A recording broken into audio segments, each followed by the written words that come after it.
And the one common denominator is they've all involved violent uprisings. In fact, I can't think of, unless you can correct me, when was the last... Yeah, I can. When was the last entirely peaceful intifada?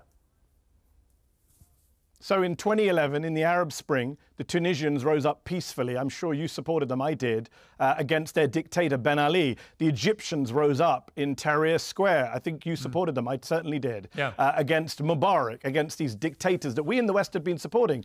Those were referred to. You can go back and look at the Arabic press. You can look at the BBC Arabic coverage as intifadas.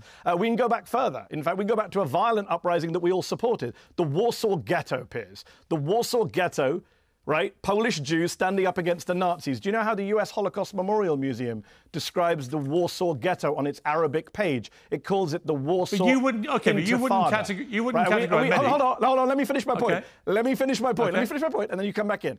The Warsaw Intifada, we're not calling the Jews in Poland who stood up against the Nazis as terrorists. So no, I don't believe that intifada in and of itself is a terroristic or violent phrase. And the first intifada was largely non-violent for the first year. Palestinians were killed at a rate of 27 times the number of Israelis who were killed. Rabin, do you remember Rabin, Nobel Peace Laureate? Yeah. He said, break their bones. The violence came largely from the Israeli side in the first intifada. So just to be clear, that's what intifada means, uprising. These students are not calling for violence. They're not. If they wanted to, they'd call for violence. They'd call for suicide bombings.